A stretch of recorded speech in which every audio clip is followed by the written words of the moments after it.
하나님 아버지와 우리 주 예수 그리스도로부터 오는 은혜와 평강이 오늘 모이신 여러분과 함께 하길 바랍니다. 아멘. 여러분 어린이 설교 잘 들으셨죠? 네. 예수께서는 우리가 사랑으로 하나 되기를 원하시고 이를 위해 하나님께 기도하셨어요. 그리고 이 기도는요, 예수님께서 잡히시기 전날 기도하신 거예요. 그러니까 마지막 기도죠.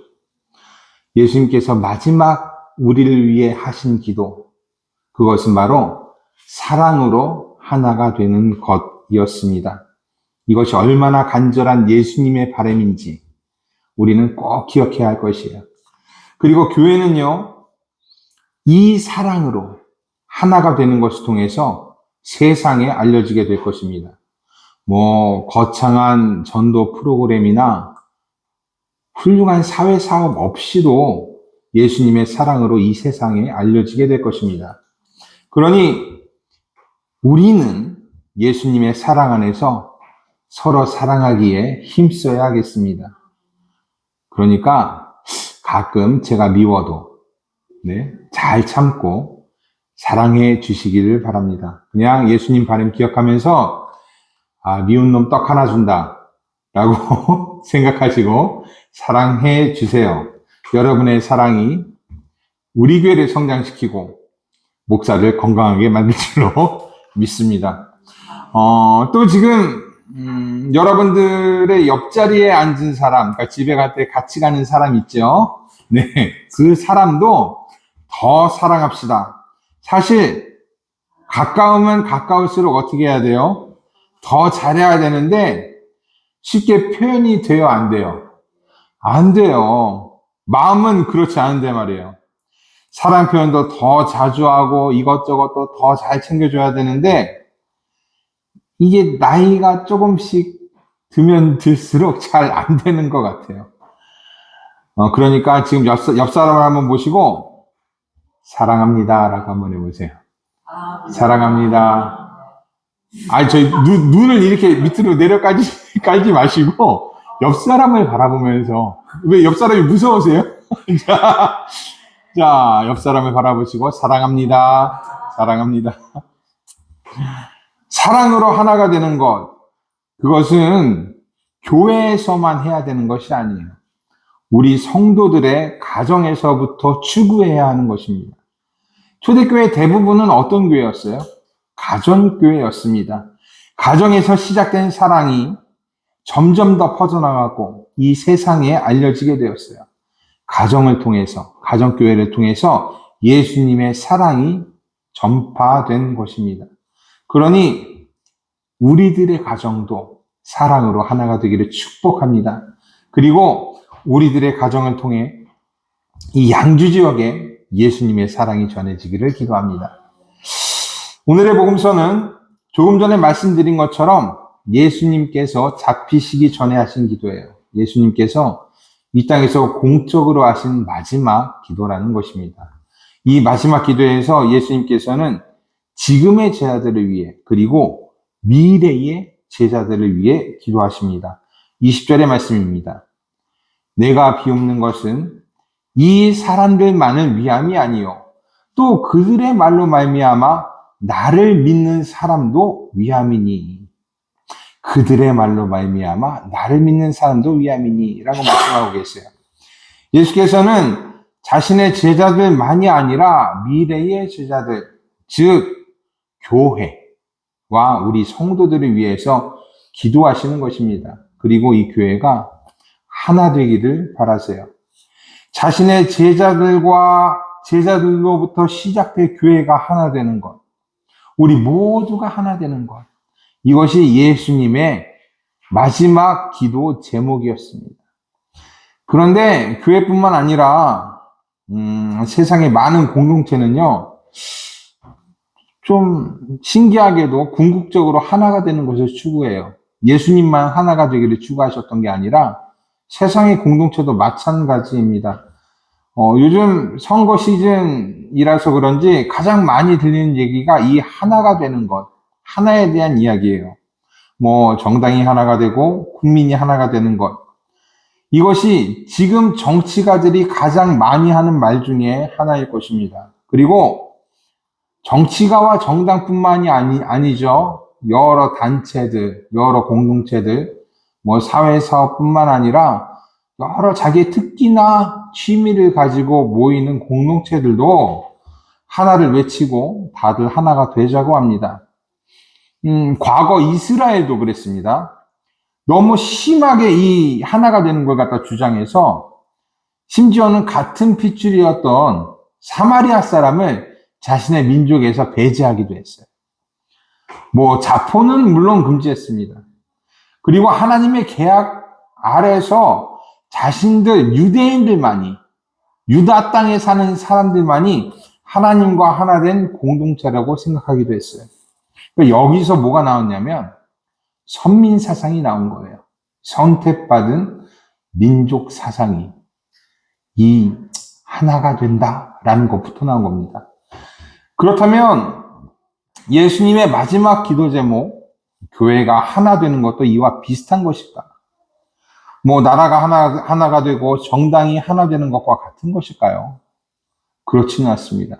그러니까 교회가 똘똘 뭉쳐서 세상을 배척하고 대적하고 세상을 이기고 정복하기 위해서 하나가 되는 게 아닙니다. 하나님의 세상을 이 세상에 전하기 위해 하나님의 사랑을 세상이 알게 하기 위해 교회가 먼저 하나가 되자라는 것이에요. 하나님 이 세상 미워하세요? 사랑하세요? 사랑하세요. 요한복음 3장 16절에 이렇게 써 있습니다. 하나님이 이 세상을 이처럼 사랑하사 독생자를 주셨으니 이는 그를 믿는 자마다 멸망하지 않고 뭐를 얻게 돼요? 영생을 얻게 하려 하심이라. 누구든지 영생을 얻게 하려는 것. 누구든지 예수님을 통해 죽음을 이겨내고 하나님의 나라에 들어갈 수 있게 하는 것. 이것이 하나님의 이 땅을 향한 사랑이셨어요. 누구든지 영생을 얻게 하는 것. 이것이 이 땅을 향한 하나님의 사랑이었어요. 그런데 이 사랑을 세상이 깨닫습니까? 깨닫지 못해요? 깨닫지 못해요. 지금 우리 계속해서 요한복음 보고 있죠? 하나님의 사랑도 예수님을 보내신 이유도 이 세상을 깨닫지 못하고 있다라고 요한복음은요, 아예 서두부터 그런 말을 합니다. 요한복음 첫머리부터요, 요한복음 1장 5절이에요. 이렇게 이야기해요. 빛이 어둠에 비치되 어둠이 깨닫지 못하더라 라고 말합니다. 그러니까 아무리 하나님의 사랑을 전하려고 해도 세상은 하나님의 사랑 모르기 때문에 받아들이려고 하지 않는 거예요. 알지 못하니까, 깨닫지 못하니까. 그래서 예수님께서 어떻게 하세요? 제자들을 통해서 또 교회를 통해서 그 사랑, 하나님의 사랑, 자신의 사랑을 전하려 하십니다.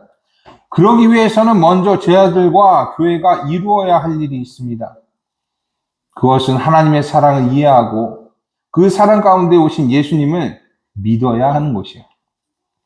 예수님께서 이렇게 기도하십니다. 21절의 말씀입니다. 아버지여, 아버지께서 내 안에, 내가 아버지 안에 있는 것 같이 그들도 다 하나가 되어 우리 안에 있게 하사 세상으로 아버지께서 나를 보내신 것을 믿게 하옵소서라고 기도하십니다.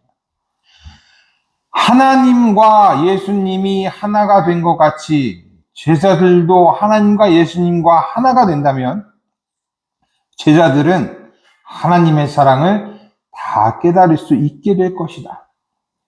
라는 것이에요. 제자들이 하나님 안에, 하나님이 제자들 안에 계시기 때문에 그렇습니다. 그리고 그렇게 되면 하나님께서 자신들만이 아닌 예수님을 따르는 자기들의 공동체만이 아닌 세상으로 예수님을 보내셨다라는 것도 믿게 될 것입니다. 교회만을 위한 예수님이 아니라 세상을 위한 예수님, 세상을 위해 죽으시고 부활하신 예수님이라는 것을 알고 이해할 수 있게 될 것이라는 것이에요. 우리가 꼭 기억해야 되는 것은 하나님의 사랑과 하나 되는 것이 또 이 하나됨이 우리 성도들만을 위한 것이 아니라는 것이. 만일 그렇다면, 만일 하나님의 사랑이 우리만의 것이라면 우리 역시도 선민 사상에 빠진 유대교인들과 다를 바가 없게 될 것입니다. 하나님의 사랑은 하나님께서 창조한 이 세상을 향하고 있습니다. 우리는 단지 뭐예요? 먼저 그 사랑을 깨달은 사람들일 뿐이에요. 예수님께서는 모든 사람들을 위해 이 세상에 오셨습니다. 일부를 위해 오신 것이 아니에요. 모든 사람들을 구원하시기 위해 이 세상에 오셨습니다. 그래서 예수님은 자신의 모든 제자들이 하나가 되어서 하나님과 자신 안에 있게 해달라고 간구하십니다. 이 모든 것이 하나님의 뜻과 사랑을 깨닫게 하기 위해서예요. 또한 제자들은요, 이 하나됨을 통해 예수님의 영광도 알게 될 것입니다. 예수님은요, 창세전부터 하나님과 함께 계셨습니다. 그리고 하나님의 모든 영광이 예수님에게도 있습니다. 제자들이 사랑 안에서 하나님과 하나가 된다면 이 영광에 대해서도 깨닫게 될 것이에요. 그리고 이 영광에 대해서 깨닫게 된다면 평안해질 겁니다. 왜 평안해져요? 자신들이 따르는 예수님에게 뭐가 있어요? 하나님의 영광이 있기 때문에 그래요. 예수님께서는 24절에서 이렇게 기도하십니다. 아버지여, 내게 주신 자도 나 있는 곳에 나와 함께 있어 아버지께서 창세전부터 나를 사랑하심으로 내게 주신 나의 영광을 그들로 보게 하시기를 원하옵나이다. 그러니까 예수님을 따르는 자들, 우리도 때가 이르면 예수님께서 말씀하신 이 영광을 보게 될 것입니다. 그날이 언제가 될런지는 알 수가 없어요. 그날이 재림의 날, 종말의 날이 될지, 아니면 우리 개인의 종말의 날이 될지, 그 어떤 날이 될지 아무도 모르지만 그날이 이르면요, 우리는 하나님의 영광을 보게 될 것이에요. 창세 전부터 예수님 안에 있는 하나님의 영광을 우리는 보게 될 것입니다. 그리고 그 영광 안에서 평안을 누릴 거예요. 안심할 겁니다. 우리 주님에게 뭐가 있어요? 영광이 있기 때문에 그래요. 우리 역시도 예수님과 하나됨으로 그 영광 가운데 있을 것이기 때문에 그래요. 우리 주님의 영광이 우리 안에, 하나님의 영광이 주님 안에 있기 때문에 그렇습니다. 그래서 예수께서는요, 우리가 자신과 하나가 되길, 또 아버지와 하나가 되길 기도하세요. 우리가 종말 가운데서도 평안하길 바라시기 때문에 그렇습니다. 우리를 향한 하나님의 사랑을 우리가 깨닫고 세상에 그 사랑을 전하기를 원하기 때문이에요. 그리고 사랑 안에서 예수님은 우리와 늘 함께 계실 것입니다. 우리와 하나가 되어 주실 것이고 우리를 지키실 거예요. 우리 가운데 저한테 기도 부탁을 하신 분들께서 그날이 올 때 평안함으로 잘 맞이하게 해주세요라고 기도 부탁을 하신 분이 계세요. 그래서 제가 그 기도를 하면서 그렇구나. 우리에게 마지막 날이 오면, 종말의 날이 오면 우리는 평안함으로, 행복함으로, 기쁨으로 그날을 맞이할 수 있겠구나 라고 기도하면서 많이 느꼈습니다. 그러기 위해서 예수님은 우리와 자신과 아버지가 하나가 되기를 바라십니다. 그리고 그 하나가 되어, 그 놀라운 사랑 가운데 하나가 되어 우리가 평안을 얻기를 바라십니다. 사랑, 하나가 되는 유일한 길입니다. 그 하나가 되는 유일한 길을 잘 따라가는 저와 여러분들이 되기를 바랍니다. 우리를 통해 이 사랑이 많은 이들에게 전해지기를 주님의 이름으로 축복합니다. 모든 지각에 뛰어난 하나님의 평강이 그리스도 예수 안에서 여러분의 생각과 마음을 지키시기를 원합니다. 아멘. 기도하겠습니다.